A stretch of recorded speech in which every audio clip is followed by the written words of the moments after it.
In order to earn big money, the rural girl stepped onto the teeth stage and transformed into a model. Her willowy figure drew attention. Richard watched her walking away, his heart pounding wildly. He remained restless for a long while. The agent saw right through Richard's unseemly thoughts. After the fashion show, the agent sent the girl into Richard's luxurious hotel suite. Emily, quivering like a vulnerable fawn, evoked intense affection in Richard. He couldn't help but want to kiss her, but she dodged.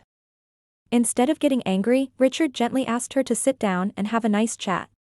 He told her that despite being extremely wealthy, he felt very lonely, with no one to share his life. The vulnerability of the mature man touched Emily's heart. She opened up and talked about her messy family situation.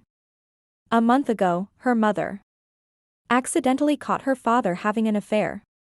He not only had a mistress but also a 7-year-old illegitimate daughter. His mistress was arrogant and had even mocked her mother. Her cowardly father confessed he'd been in love with the mistress for years and couldn't leave her.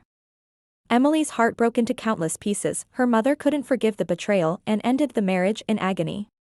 After the divorce, her mother took Emily to live with her grandmother in the city. Emily was transferred to a private school and lost confidence.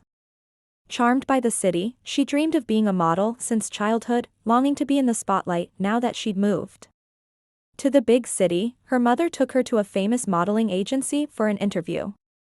Naive Emily regarded Nathan as her boyfriend. However, the next day at school, she saw Nathan kissing another girl. She rushed forward, looking betrayed, and questioned him. But Nathan had the courage to curse at her. The playboy shattered the rural girl's idyllic dreams of love with ease. To make things worse, the court was about to seize Grandma's apartment for auction. Her mom had left the marriage with nothing, and they simply couldn't pay the debt. Emily felt helpless. After much thought, she decided to ask the agent for help. The agent said if she wanted to make a lot of money quickly, she could sign a pink contract. That meant she'd have sponsors who'd provide her steady money. Although Emily didn't want to sell her body, she reluctantly signed the pink contract to save her grandmother's home. That evening, the agent approached Richard, the richest client in the area, and showed him Emily's photos. She was exactly Richard's type. He organized a fashion show and invited various clients. As expected, Richard fell in love with Emily at first sight. After the show, the agent told Emily to do her best to please Richard, saying he could solve all her problems. Yet Richard, instead of acting crude, revealed his loneliness and offered to be her friend. As Richard showed gentleness and thoughtfulness, Emily gradually relaxed. When she longed to talk further, Richard said he didn't want to waste her time and offered to send her away. When Emily hesitated, he said she could stay if she wanted. The unsophisticated girl finally couldn't resist the master of love. Afterwards, Richard took out a stack of money and gave it to her, saying it was a gift, not payment. This greatly reduced Emily's psychological burden and made her more infatuated with him. Back home, Emily gave her grandmother $1,000, saying she earned it from the fashion show. Her grandmother and mother were stunned. Modeling was so lucrative? Emily promised to work hard and buy back the apartment. The next day, Richard found the agent and asked to be Emily's exclusive sponsor. But the agent saw an opportunity. Emily wasn't old enough to be independent yet, and the agent used this to blackmail Richard. If you outsource all your company's fashion business to me, I'll make sure Emily belongs to you alone. Richard agreed and laid off half the fashion department, handing over the business to the agent. Emily was sent to Richard's room again. That night, Richard was a bit depressed, worrying he might be too old for her. Emily made it clear he wore cheap quality pants. Richard felt sorry for her and wanted to buy her gifts, but she had strong self-esteem and refused the extra money.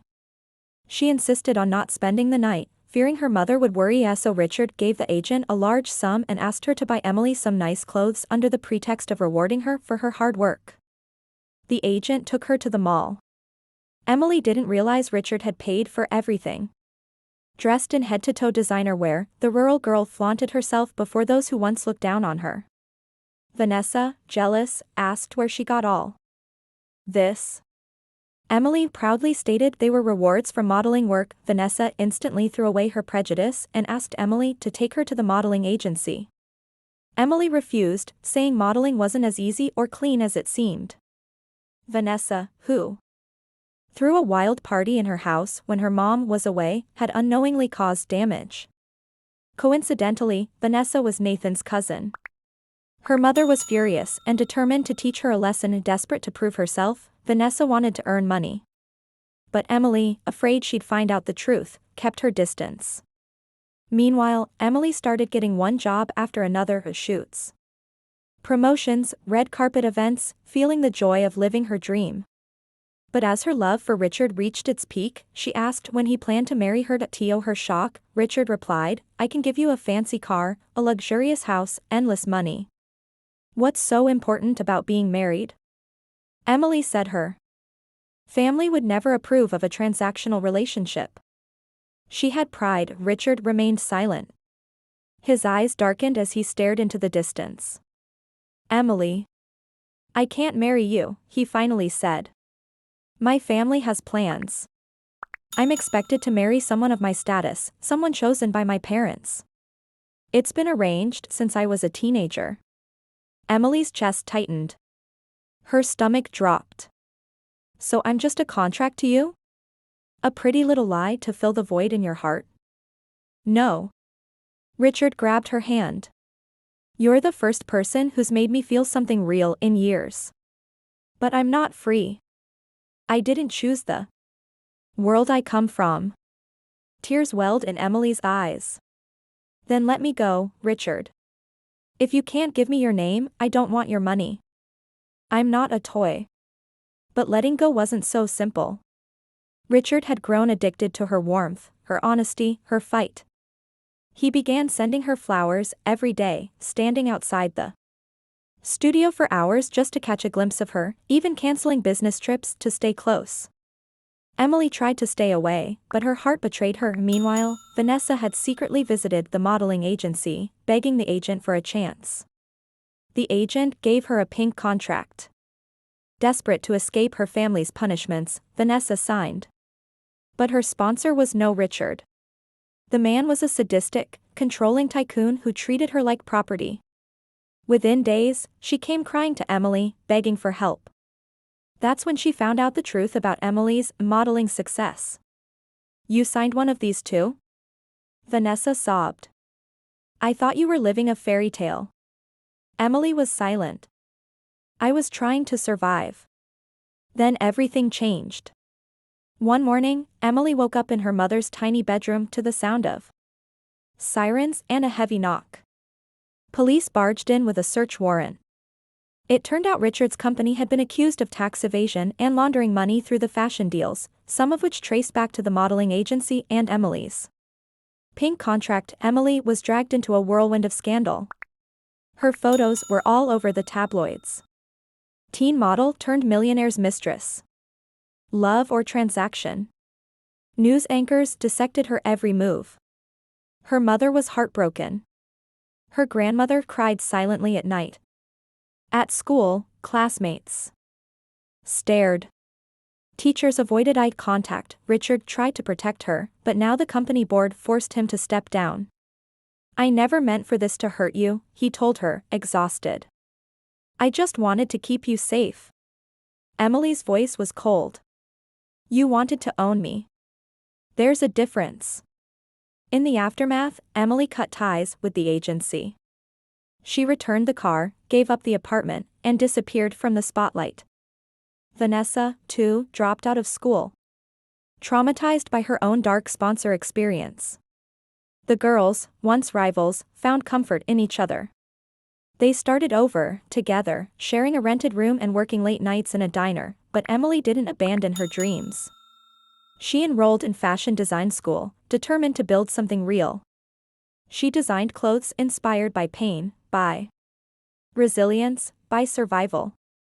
Her work caught attention online, and soon, a boutique reached out. Years later, her name was on the label, Emily Rhodes. Her designs were worn by celebrities. Her story of exploitation, love, betrayal, and triumph became the heartbeat of a global movement that exposed the underbelly of glamour industries. And Richard? He never married.